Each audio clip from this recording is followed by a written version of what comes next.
What's up, Internet? My name is Michael Cook, this is Blue Giant Media, and we're here to connect through gaming. Today we're going to take a look at Lotus by Jordan and Mandy Goddard and published by Renegade Game Studios.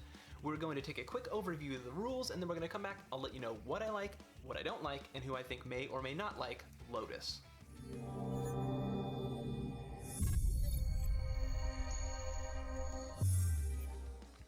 Here I have Lotus set up for 2 players, and what you're going to do on your turn, as is shown on your little action card guide thing here, you're going to get to take up to 2 actions and then draw back up to 4 cards. One of the actions you can do is to play up to 2 cards of a single type of flower. So like this player could play these 2 parts of this flower because they're the same type. And they have a 7 up here in the corner because that means there are 7 petals that need to be put together to finish the flower. And then the symbols here show, basically count towards area control. So this would mean that the yellow player has 3 control of this flower. Another thing that you can do is exchange petal cards from your hand by putting up to 2 of them on the bottom of your deck, and then drawing an equal number of cards from the top of your deck. And then after you've done your 2 actions, you're going to refill your hand up to 4 cards. Then it would go over to this player. What they might be able to do is add another one to here with one of their actions. Or maybe they decide, you know, they don't like what they've got because they want to be able to do more, so they put 2 to the bottom of their deck and draw. And then for their second action, they're going to start this flower and then draw up to 4. Play is going to continue back and forth until a flower is finished. So let's go ahead and say that this player does this. And when you draw cards to your hand at the end of the game, or at the end of the turn, you can either draw from the top of your deck or draw from this kind of wildflower, the central, board, but they don't have any of these symbols that are going to go towards control of that flower. So maybe that player does that, and then draws back up. Then this player might go ahead and put 2 of these out for 1 action, and then this out for their second action.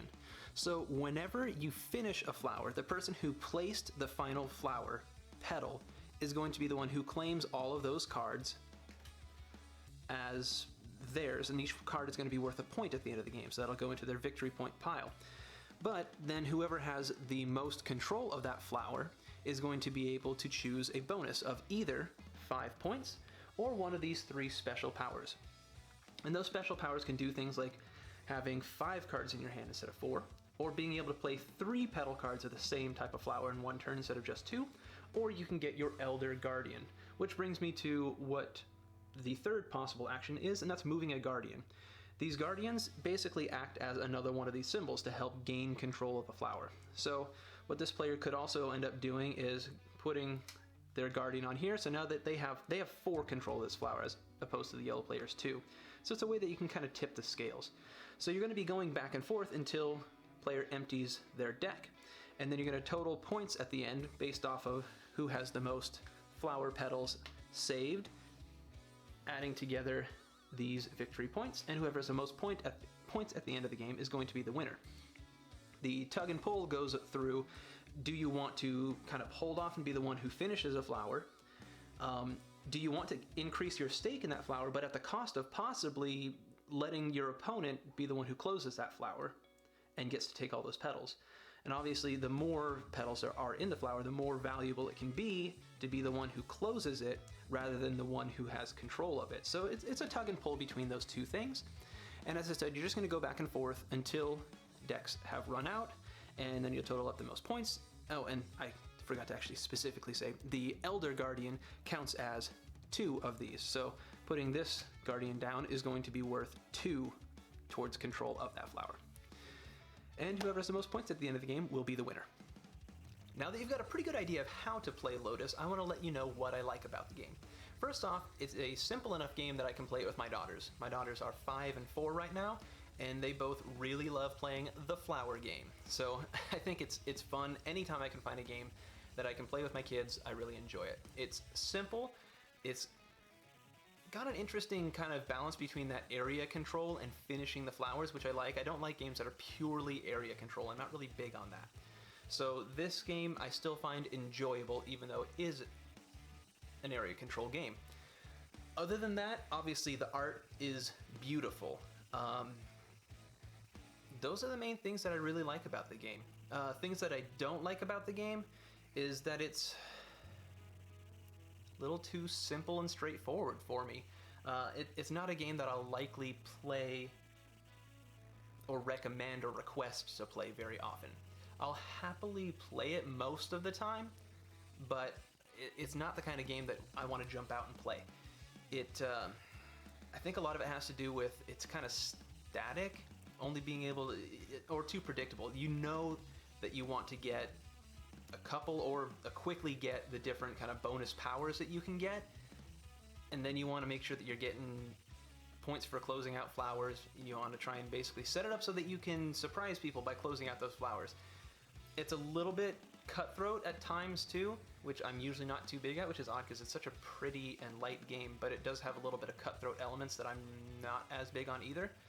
So I don't know, I'm really in the middle on this game. It's not something that I'm really big on, but I do enjoy it. So who do I think is gonna like the game? If you like simple, pretty games, you're big on some of those area control type games, if you like that, I think this is a good twist on it. If you are a light gamer, you like to play cards, if you play mostly gateway level games, this is going to be a great game for you. But if you are looking for a more in-depth, complex, maybe not necessarily in mechanics, but in paths to victory, this doesn't really have that. You don't necessarily need to win the flowers that much and get the bonuses. You just want to close the flowers more often than not, I've found. It's just the kind of smaller ones that you would like to be the one who gets majority. More often than not, you like getting the petals. The other thing is, going back to something that I don't like, that kind of neutral supply row, I find it almost pointless. I'm pretty much almost never going to use that. Maybe I'm playing the game wrong, but it's exceedingly rare that I'm going to bother going in to work with that. So, just seems kind of pointless to me. Overall, I think it's a really pretty, enjoyable experience, but ultimately, it's not going to grab you.